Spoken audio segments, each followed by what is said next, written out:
Jumat, minggu terakhir di bulan Agustus. Ribuan warga desa Pinggir Papas dan desa Kebun Dadap, Kabupaten Sumeneb, Pulau Madura, memadati asta milik Syekh Angga Suto. Almarhum adalah seorang ningrat berdarah Arab, pendatang yang membawa ide penghidupan di daerah paling ujung timur Pulau Madura.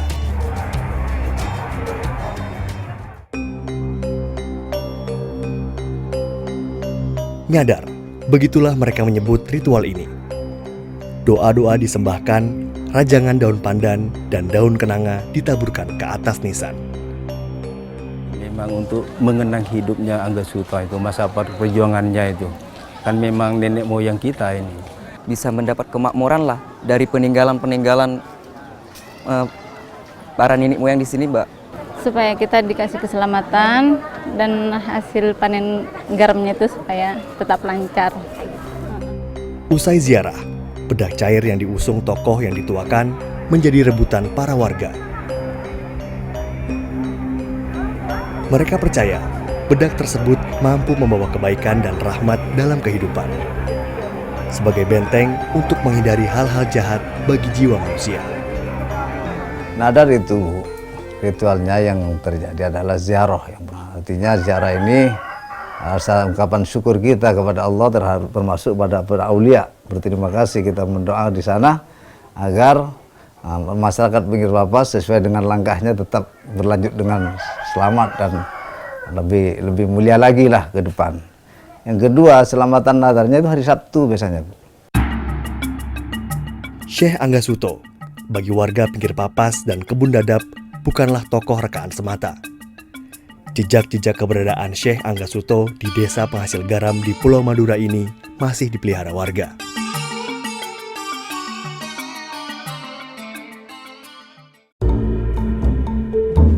Menurut cerita, Syekh Angga Suto adalah orang pertama yang mengenalkan cara bertani garam di Pinggir Papas.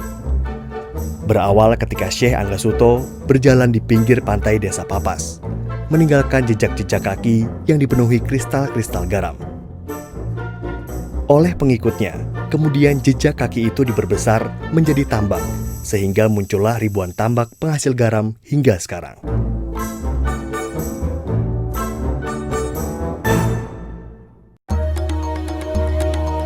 Kedatangan Syekh Angga Suto ke Pinggir Papas selain bertani garam juga menyiarkan agama Islam. Jika terlihat ada ritual beririsan dengan ritual khas Hindu dalam ritual nyadar, memang ada perbauran budaya yang dibawa perantau Bali di Pulau Madura. Ritual menjelang panen raya ini konon merupakan upacara milik orang Bali yang tinggal di Pinggir Papas saja. Mereka adalah bekas tawanan prajurit asal Kerajaan Klungkung. Tawanan Keraton Sumeneb dan mendapat pengampunan oleh Syekh Angga Suto yang kala itu menjabat sebagai penasihat raja di Pulau Madura. Tentara Bali inilah yang dipercaya menjadi cikal bakal warga Pinggir Papas. Tak heran jika kemudian upacara nyadar ini kental dengan ritual khas agama Hindu. Ritual ziarah ke pesarean atau makam Syekh Angga Suto kemudian bukanlah sekedar ritual tahunan bagi para warga.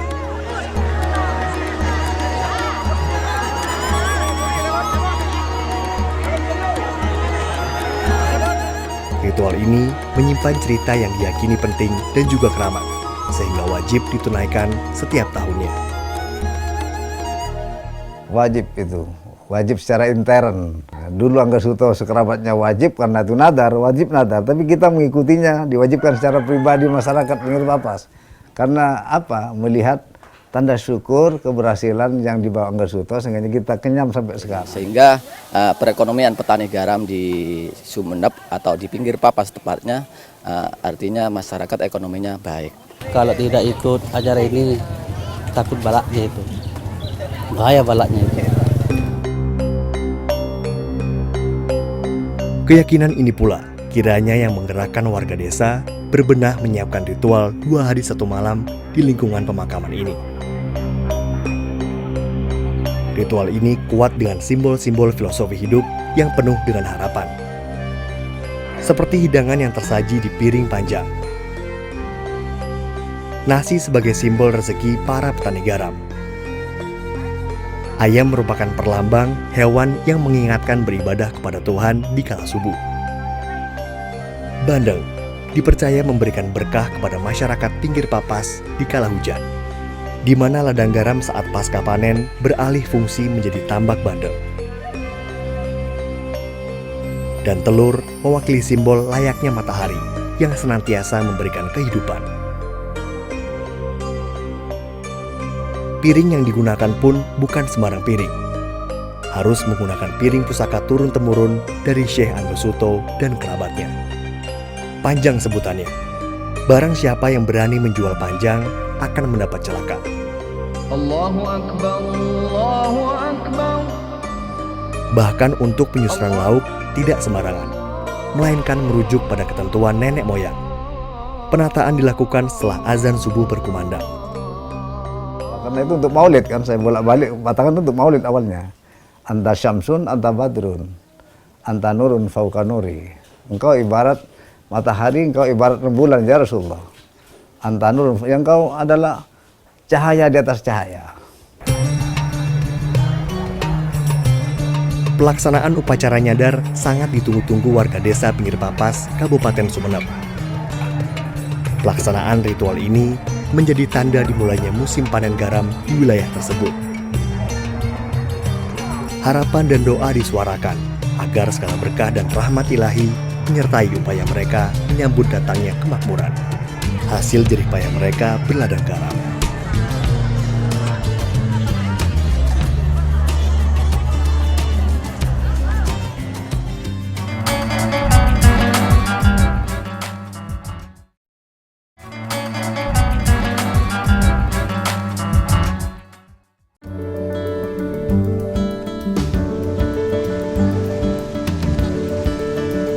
Terpisah dari Pulau Jawa, tak membuat pulau yang terletak di timur laut Jawa Timur ini terisolir dan tertinggal.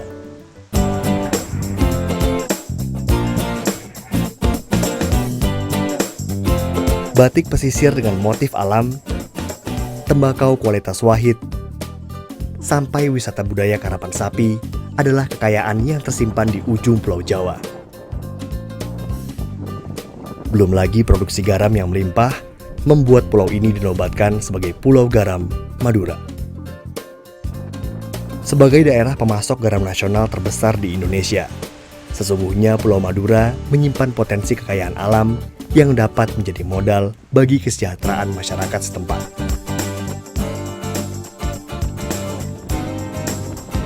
Jauh dari pegunungan, struktur tanah yang baik, pantai landai, memanjang dan curah hujan rendah menjadikan Madura daerah berpotensi tinggi untuk bertani garam. Bahkan masyarakat setempat percaya, cikal bakal bertani garam dimulai di Madura sejak awal abad ke-16. Tadi memang dari cerita nenek moyang kami gitu ya, katanya memang dulu memang asal-muasal pembuatan garam di sini gitu ya. Dari perguruan tinggi orang-orang akademisi untuk melihat apakah ada beda antara kualitas air antara di Selat Madura dengan daerah lain. Ya, ini kan homogen sebenarnya, lalu kita tersambung. Jangan-jangan memang dari sisi air tidak ada masalah. Mungkin dari tekstur tanah. Dan saya melihatnya kalau keyakinan kami, lebih karena perbedaan tekstur tanah tersebut dan kualitas pekerjanya. Terbentang seluas 4.887 km persegi, Pulau Madura terbagi menjadi 4 kabupaten yang masing-masing menghasilkan garam. Namun hanya 3 kabupaten yang menjadi pemasok garam berskala nasional, Sumeneb, Pamekasan, dan Sampang. Di Kabupaten Sampang tercatat seluas 5.355 hektar lahan yang tersebar di 7 kecamatan aktif memproduksi garam. Untuk Kabupaten Pamekasan, total 3 kecamatan menyumbang 1.868 hektar lahan garam. Dan yang terbesar, Kabupaten Sumeneb dengan luas wilayah 6.003 hektar untuk 6 kecamatan. Jadi kemarin kami melakukan penelitian, melihat tekstur tanah bedanya antara Sampang dan Pamekasan. Belum Sumeneb, baru 2 tempat. Antara Pamekasan dan Sampang itu yang terbaik memang tekstur tanah yang di Pamekasan. Karena tekstur tanah Pamekasan itu lumpur berpasir. Kalau yang di Sampang itu dominan lumpur, sehingga hasil garamnya kotor. Gitu. Kalau di Pamekasan lumpur berpasir, jika garam tetap baik, tapi tidak terlalu kotor, gitu Pak. Nanti kita akan lanjutkan tahun ini mungkin dengan membedakan antara Pamekasan dan Sumeneb. Itu tergantung situasi lokasi. Kalau di sini, kalau tanahnya sudah dari sesepuh menua, sudah tanah menua, lamanya mungkin 50 tahunan sampai 70 tahun ke atas, ratusan tahun ke atas, itu putih juga. Tapi kalau yang kami kan baru ini, tanah baru, jadi masih kuning gitu. Di kalangan petani garam, terdapat klasifikasi untuk garam rakyat. Garam K1 atau kualitas 1 dengan warna putih bersih serta bertekstur keras. Garam K2 atau kualitas 2 dengan warna putih sedikit coklat. Dan terakhir, garam K3 atau kualitas 3 dengan visual lebih kotor dibandingkan kelas yang lain.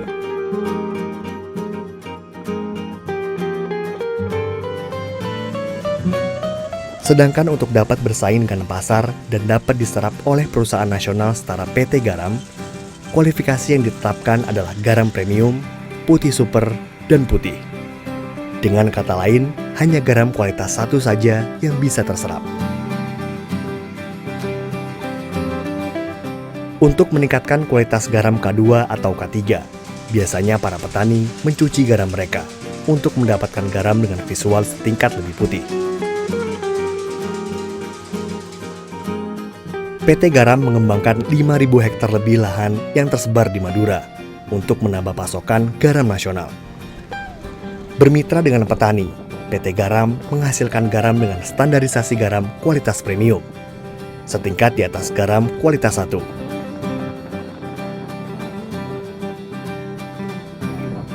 Sebagai BUMN, PT Garam berperan dalam meningkatkan kualitas garam Madura serta kesejahteraan petani. Salah satunya adalah dengan penyelenggaraan program kemitraan dan bina lingkungan atau PKBL. PKBL, program kemitraan bina lingkungan sebenarnya, tapi sama PT Garam dikembangkan untuk bermitra dengan petani garam dalam rangka menyanggah harga garam rakyat untuk mencapai stabilitas. Ya, title-nya adalah program optimalisasi produksi. Dengan optimal produksi 2 ya targetnya, adanya peningkatan kualitas ya, dan adanya peningkatan kuantitas. Adapun dana yang didapatkan untuk program PKBL ini adalah hasil kerjasama dengan beberapa BUMN terkait. Sesuai dengan Peraturan Menteri Negara BUMN April 2007, di mana setiap BUMN harus menyisihkan minimal 2% labanya untuk pemberdayaan kondisi sosial masyarakat.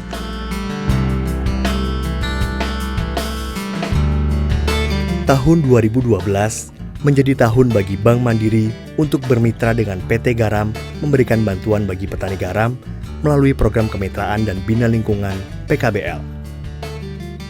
Program kemitraan dan bina lingkungan Bank Mandiri itu kami laksanakan memang sebagai bagian dari kewajiban kami sebagai badan umum milik negara atau yang perusahaannya memang dimiliki negara, di mana kami memang diminta untuk mengalokasikan sebagian daripada laba kami untuk kegiatan corporate social responsibility kami. Nah, tujuan utama dari kegiatan PKBL Bank Mandiri itu adalah bagaimana Bank Mandiri bisa menciptakan masyarakat Indonesia yang mandiri. Bantuan berupa pengadaan alat-alat penunjang produksi diberikan dengan tujuan meningkatkan produktivitas masyarakat Madura. Melalui PT Garam, bantuan Bank Mandiri tersebut disalurkan ke petani-petani garam di 3 kabupaten di Pulau Madura, Kabupaten Sampang, Kabupaten Pamekasan, dan Kabupaten Sumeneb. Indikator dari keberhasilan ini ya tentunya dengan bantuan pemberian bantuan lewat Bank Mandiri ini seharusnya industri ini tumbuh. Industri tumbuh ini indikatornya ya dari jumlah produksi yang dihasilkan tentunya harus semakin naik. Kalau industrinya semakin naik kan importnya akan semakin turun. Dengan demikian kita akan menghemat devisa negara gitu ya. Jadi secara langsung juga untuk Indonesia akan sangat besar manfaatnya ya. Kepedulian dan bantuan bagi produktivitas masyarakat petani menjadi faktor penting kelangsungan produksi petani garam di Pulau Madura. Perlahan tapi pasti, harapan akan stabilitas harga garam serta jaminan terserapnya garam rakyat dapat membuka pintu kemakmuran bagi petani di ladang garam Tanah Madura.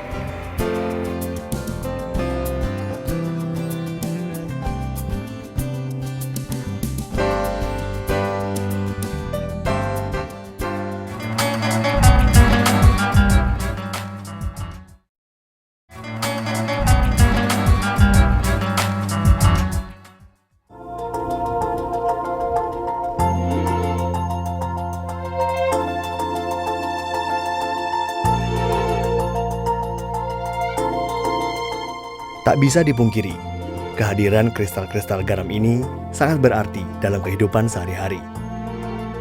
Selain sebagai penyedap rasa, industri kosmetik, plastik, sampai industri kertas menggunakan garam sebagai bahan baku. Lalu bagaimana proses hingga garam-garam ini bisa kita nikmati?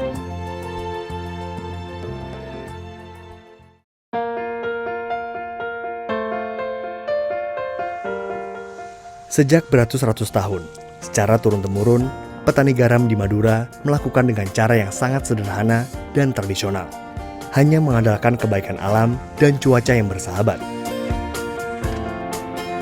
Mula-mula, lahan dikeringkan dan dipetak-petakan. Satu petak memiliki luas standar 15 x 25 meter. Sedangkan untuk jumlah petak, tergantung lahan yang dimiliki petani. Idealnya, 4 hingga 5 petak untuk proses penuaan air laut dan 2 meja kristalisasi. Ini pertama-tama ya masuk air di laut, terus udah ke kali nih, terus masuk ke kotaan ini, ke sini kotaan ini, terus dialir di sini, dialir sampai ke sini, disetup, ini pakai kesapan ini begini kata dari sini, dipindah lagi di sini, airnya kesap di air ini, masuk air di sini kesap begini caranya. Lahan yang telah dikeringkan, kemudian diratakan dan dikeraskan menggunakan gilis atau glidik. Biasanya para petani memiliki bozem atau dam yang digunakan sebagai wadah penampungan air laut. Setelah tanah di petak garam telah mengeras, air laut yang telah ditampung di dam dialirkan menuju petak pertama. Selang 1 hingga 2 hari, air dari petak pertama dialirkan menuju petak kedua. Begitu selanjutnya hingga petak terakhir. Air tersebut dialirkan dengan tujuan menuakan air laut, agar kadar garam dalam air bertambah. Proses ini juga dikenal dengan istilah peminian.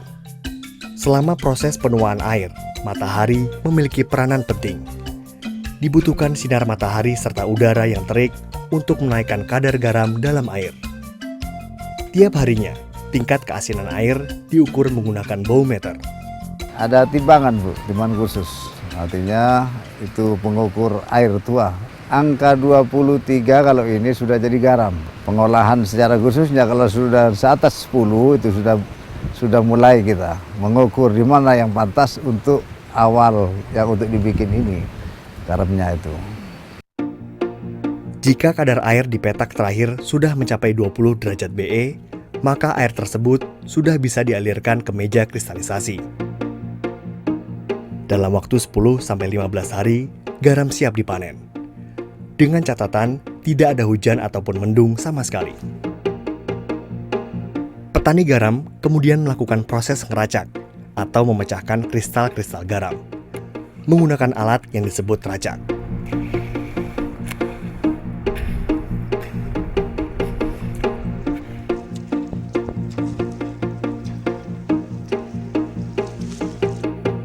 Kristal-kristal garam yang telah dipanen kemudian dikumpulkan, dijemur di tanah 1 hingga 3 hari agar mengering. Ada yang membuat gundukan sesuai dengan besaran ton yang dihasilkan meja garam.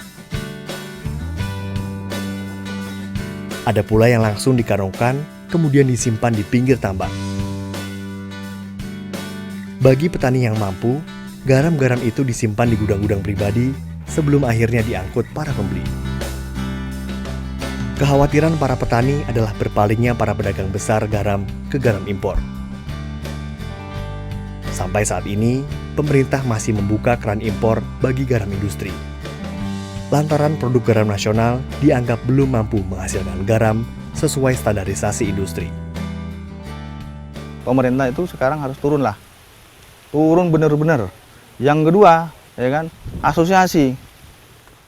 Jangan lama tidur, ya kan.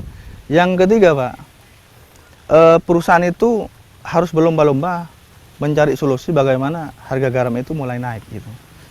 Oke lah, keuntungan boleh diraih, namanya pengusaha ya kan. Tetapi ya jangan gitulah gitu loh, jangan besar-besar lah. Petani ini juga butuh makan juga gitu loh, buat nyekolahkan anaknya juga kan. Makanya saya harapan daripada kami sebagai petani ini impor ini supaya dikendalikan sehingga ada aturan-aturan impor yang harus dibenahi itu, sehingga impor ini tidak tidak terlalu banyak. Produknya diserap, jangan sampai mendatangkan produk yang dari luar negeri gitu kan, yang dipunya petani dulu diserap lalu habis, nggak masalah mendatangkan. Garam-garam yang telah diserap perusahaan garam lantas diproses lagi agar dapat dikonsumsi masyarakat ataupun diolah sesuai peruntukannya.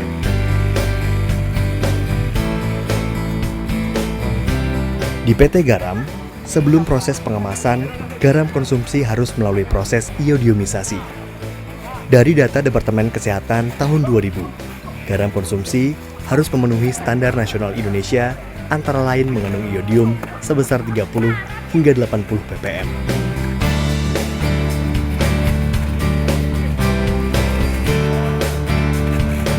Garam-garam pun siap didistribusikan ke seluruh Indonesia melalui jalur darat ataupun laut. Hingga masyarakat Indonesia bisa menikmatinya di keseharian. Garam sehat, berkualitas. Garam Tanah Harapan, Madura.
Kemasyhuran Indonesia adalah kekayaan alam nan berlimpah. Negara kepulauan dengan anugerah sumber daya yang tak terkira. Di daratan, lautan. Kemakmuran harusnya mengikuti setiap kali nama negara dengan 200 juta penduduk ini disebut. Namun, alam pula yang meluluh lantakkan negeri nan permai ini. Tragedi pun terjadi di Tanah Garam, Pulau Madura. Tahun 2010 ya kan, itu kita sudah gagal panen. Tahun 2010 menjadi masa kegelapan bagi Pulau Garam, Madura. Awan mendung senantiasa meliputi kehidupan pulau berpenduduk 4 juta jiwa ini, terutama bagi para petani garam yang begitu menggantungkan nasibnya kepada kebaikan alam. Ladang garam yang dijadikan tempat mengadu nasib harus mengalah kepada perubahan iklim di tahun 2010. La Nina atau gadis cilik menerjang Indonesia. La Nina merupakan fenomena alam global dengan gejala menurunnya suhu permukaan laut di Samudra Pasifik. Mendinginnya suhu ini meningkatkan tekanan udara yang disebut dengan angin pasat. Angin pasat di atas Samudra Pasifik bergerak ke arah Pasifik Barat, yaitu wilayah Indonesia. Sementara Indonesia saat itu sedang memasuki musim kemarau dan suhu permukaan laut justru sedang menghangat. Kondisi ini menyebabkan massa udara dari Pasifik mengalir ke Indonesia sehingga terjadi pertemuan massa udara kaya uap air. Akibatnya, sebagian wilayah di Indonesia berpeluang hujan. Hujan pun turun di Pulau Madura. Curah hujan rata-rata di Madura per tahunnya adalah 200 hingga 1.500 mm. Meningkat tajam di tahun 2010 mencapai angka 2.184 mm. Sederas air mata petani yang ladang penghidupannya nyaris tak berproduksi.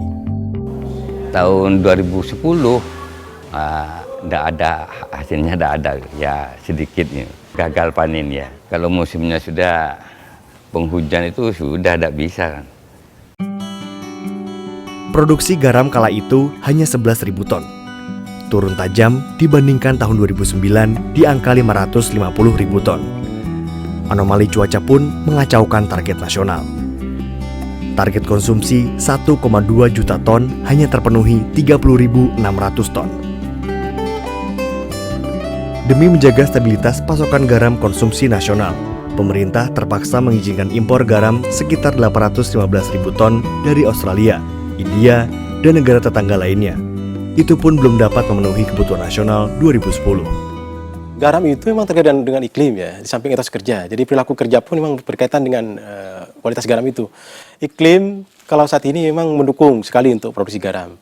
Karena memang kalau iklimnya itu basah gitu ya, sangat tidak mungkin buat garam. Ya, penduduk Madura memang dikenal sebagai penghasil garam nomor 1 di Indonesia. Sepanjang pesisir selatan Pulau Madura menjadi daerah garapan para petani garam. Tapi apa mau dikata, keahlian tersebut rasanya percuma jika tidak ditunjang dengan alam yang bersahabat. Apalagi di Madura, proses pengolahan garam masih dilakukan secara tradisional, mengandalkan sinar matahari untuk penguapan atau istilahnya solar evaporation.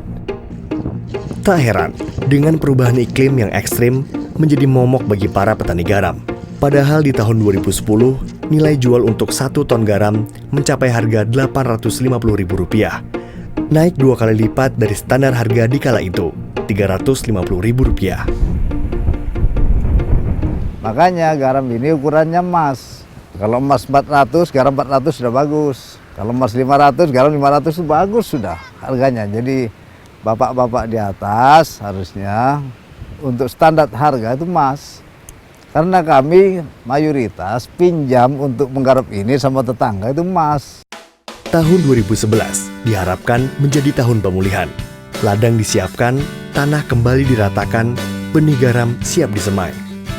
Nasib berkata lain, momok akan anomali cuaca masih senantiasa menghantui petani garam. Garam impor pun masih menjamah pasar. Beruntung jumlah produksi nasional mengalami peningkatan hingga 58.285 ton. Saat itu harga garam sempat menyentuh kisaran Rp750.000 untuk kualitas 1 dan Rp550.000 pada kualitas 2. 2011 ini memang agak menurun hasilnya. Karena akibat dari mungkin cuaca pada tahun 2010 itu terpengaruh kepada tahun 2010 itu hingga tahun 2011 ini agak menurun 70 sampai 80 per hektarnya. Petani pun tak bisa berbuat banyak. Bukan lagi target produksi yang mengejar mereka, melainkan cuaca yang tak bersahabat. Tetap produksi, walaupun bagaimana jalannya tetap produksi kan gitu. Karena kalau ditinggalkan apa nanti yang akan dijadikan penghasilan kan gitu. Ya kalau panen garam ya kadang-kadang 10 hari dipanen, kadang 1 minggu begini. Ya kalau ada mendung ini 3 hari dipanen begini. Bukan 10 hari. 2 hari, 5 hari dipungut lagi begini. Tapi selalu ada harapan bagi para petani. Kita tahu nggak tahun 2010 ya kan, itu kita sudah gagal panen. 2011 tahun harapan bagi petani. Tahun 2011 itu petani kan banyak nyetok, ya kan, takut gagal panen lagi. Ternyata harganya juga nggak bergeser. Nah, sekarang tahun 2012 ya kan, itu merupakan tahun pemulihan. Panen raya telah menanti para petani garam. Musim kering yang panjang menjanjikan kemakmuran di tahun 2012. Target konsumsi nasional 1,7 juta ton di depan mata. Kalau dulu mungkin karena tergantung musim, mereka ingin cepat-cepat panen sehingga garamnya mungkin K3. Saat ini karena ada kesempatan untuk membuat garam lebih bagus, lebih lama, tidak ada musim yang mengganggu sehingga garam kita menjadi lebih baik, jadi K1 gitu, K2 atau K1.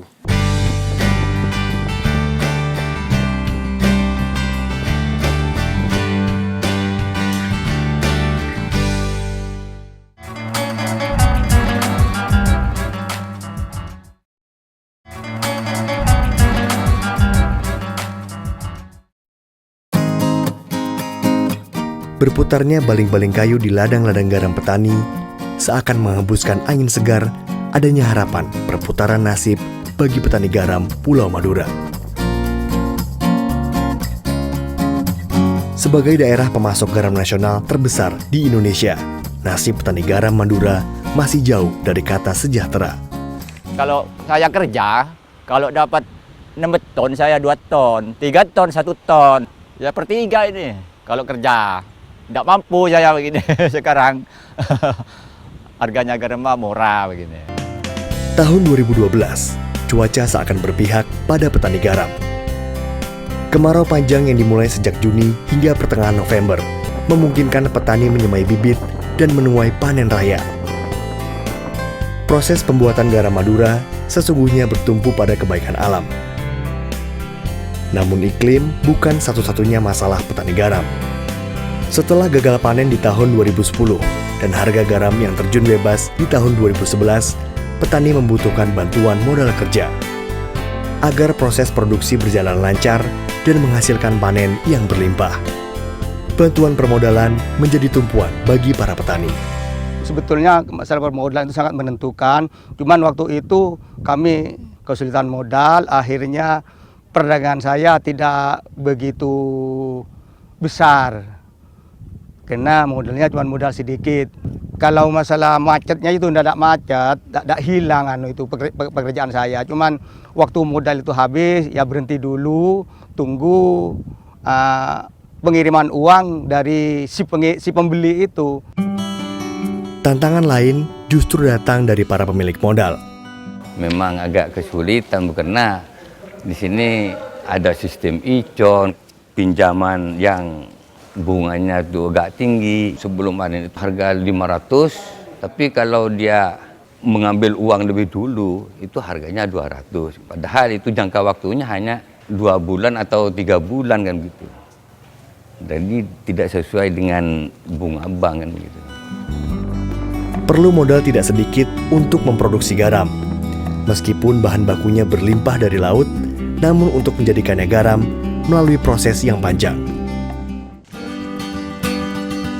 Mula-mula, air laut dialirkan serta ditampung di bozem hingga memenuhi luasan bozem atau penampungan air laut dengan ketinggian air 1,5 meter.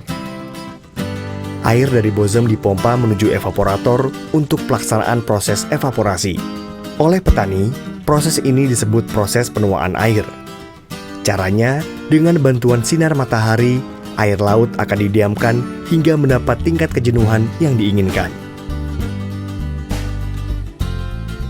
Dalam waktu 25 hari evaporasi atau penguapan, kejenuhan air meningkat dari 3 derajat BE menjadi 20 derajat BE.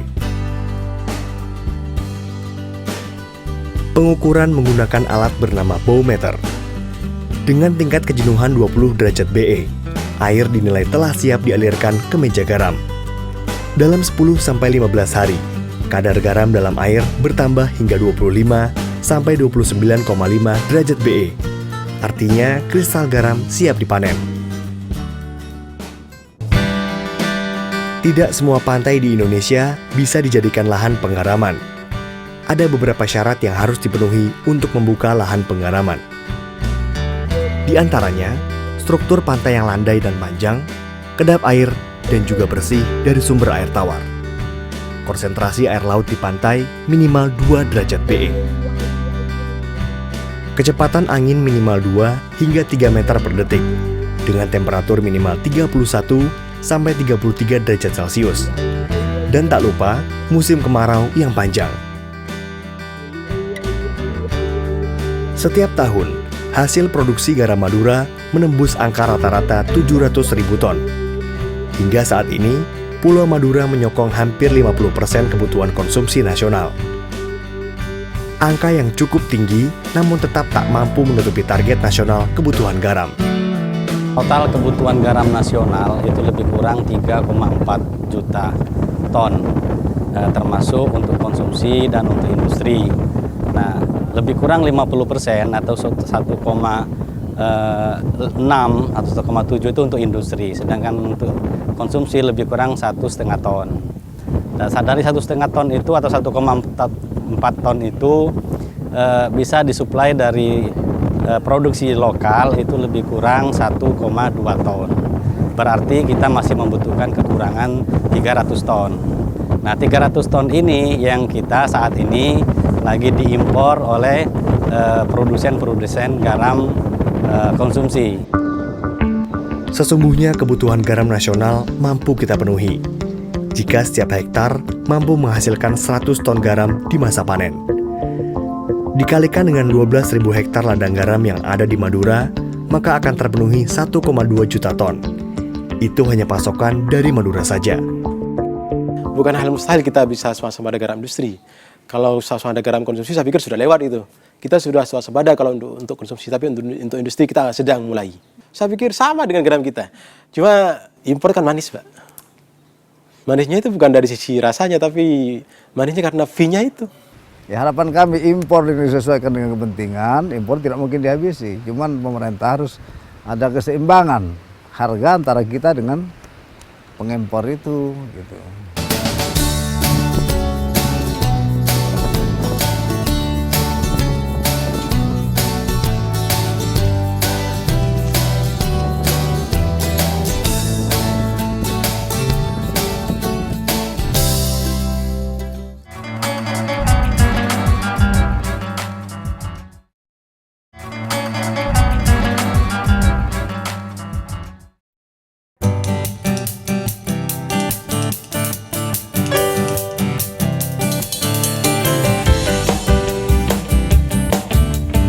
Mahfud Effendi menjadi salah satu putra daerah yang serius menggeluti dunia garam Madura.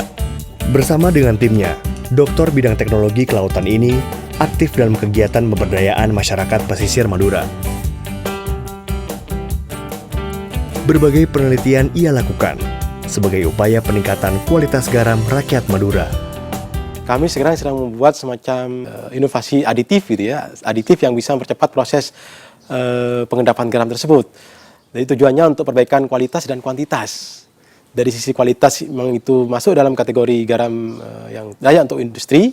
Dari sisi kuantitas jumlahnya kita bisa tingkatkan lebih banyak begitu, Pak. Kandungan senyawanya tidak ada yang bahan penyemar dalamnya, tidak ada polutan, tidak ada impurities. Kita berharap nanti akhir tahun ini kita bisa membuat garam NaCl 100%. Itu target kita. Ya, salah satu kriteria standar garam kelas 1 yang harus dipenuhi oleh produsen garam adalah jumlah kandungan NaCl yang tidak boleh kurang dari 97%. Untuk garam kelas 2, jumlah minimal senyawa NaCl adalah 94%. Bukan hanya warna putih yang bersih. Jika harus dibandingkan dengan garam impor Australia dan India, mayoritas garam Madura hanya mengandung NaCl kurang dari 90%. Garam untuk industri jangan dibebaskan impor seperti sekarang ini. Oleh karena itu kebijakan Menteri Perdagangan perlu dievaluasi kembali yang memberikan kebebasan pada impor garam industri. Karena katanya kita tidak membuat garam industri, memang betul. Tetapi garam industri yang begitu melimpah itu dengan gampang diproses iodisasi menjadi garam konsumsi. Itu yang terjadi. Saya kira tidak pantas buat Indonesia dengan panjang pantai lebih dari 80.000 km ini menjadi negara importir garam lebih dari separuh kebutuhan nasional. Tidak pantas. Upaya dalam meningkatkan kualitas dan kuantitas garam Madura juga dilakukan oleh satu-satunya BUMN yang bergerak di bidang garam, PT Garam.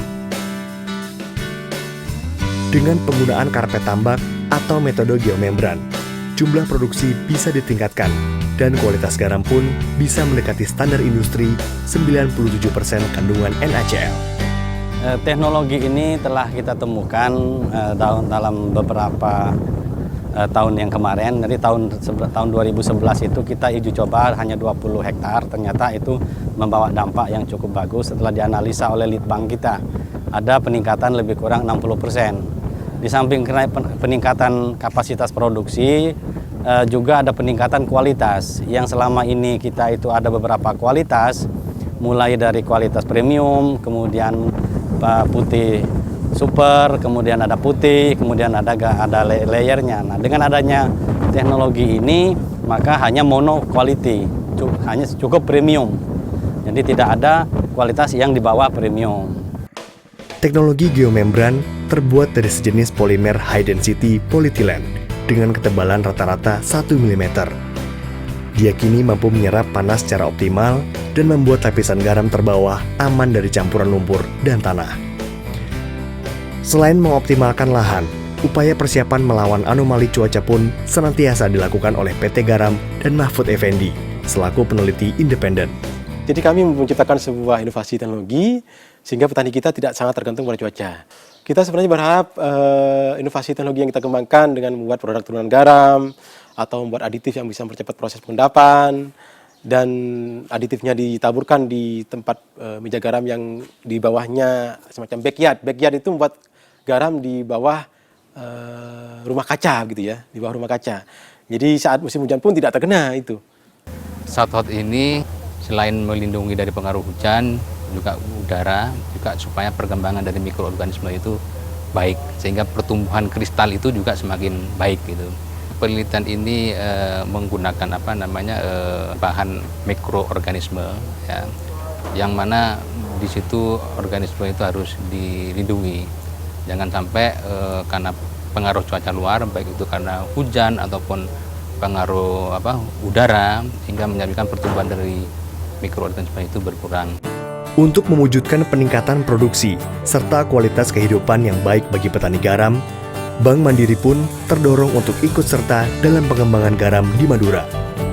Program Mandiri Bersama Mandiri itu sebetulnya sudah kami laksanakan sejak tahun 2010, khusus untuk Mandiri Bersama Mandiri di pembudidayaan atau pengembangan garam ini memang merupakan tahun pertama di tahun 2012 ini, di mana kami menyalurkan program kemitraan sebesar 2 miliar rupiah sambil juga memberikan bantuan kepada masyarakat sebesar kurang lebih 650 juta rupiah. Ini memang merupakan tahun pertama, tapi kami sudah melihat kondisi di sini dan juga melihat bahwa memang betul-betul ini bermanfaat kepada masyarakat. Jadi ini juga salah satu program yang kami evaluasi dan kemungkinan juga akan terus kami lanjutkan ke depannya. Bantuan tepat waktu, tepat sasaran, dan tepat guna diharapkan mampu menjadi fondasi kuat bagi petani untuk membangun kemakmurannya sendiri secara mandiri. Bentuk bantuannya kita memberikan bantuan peralatan, yaitu pompa movable, kemudian peralatan-peralatan lainnya itu adalah dalam bentuk peralatan-peralatan penunjang, ya, di mana ada keranjang, ada sorkot, ada juga peralatan-peralatan yang lainnya yang digunakan di dalam kebutuhan untuk memproduksi industri garam secara langsung.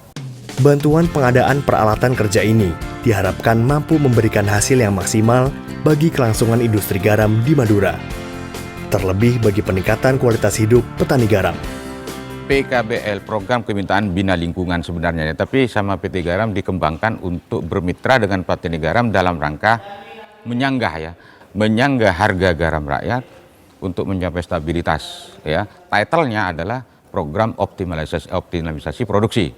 Dengan optimal produksi dua ya targetnya, adanya peningkatan kualitas ya dan adanya peningkatan kuantitas. Bersambut, modal yang kuat, etos kerja tangguh, menciptakan petani dengan produktivitas tinggi. Bagi saya bukan terasa lagi, malah lebih banyak manfaatnya, Pak. Lebih gampang kepada usaha kita. Baling-baling kincir angin di ladang-ladang petani kembali memompa air laut menuju ladang penuaan air. Hembusan anginnya seakan membisikkan harapan. Hidup petani garam sesejahtera hasil panennya tahun ini yang berlimpah.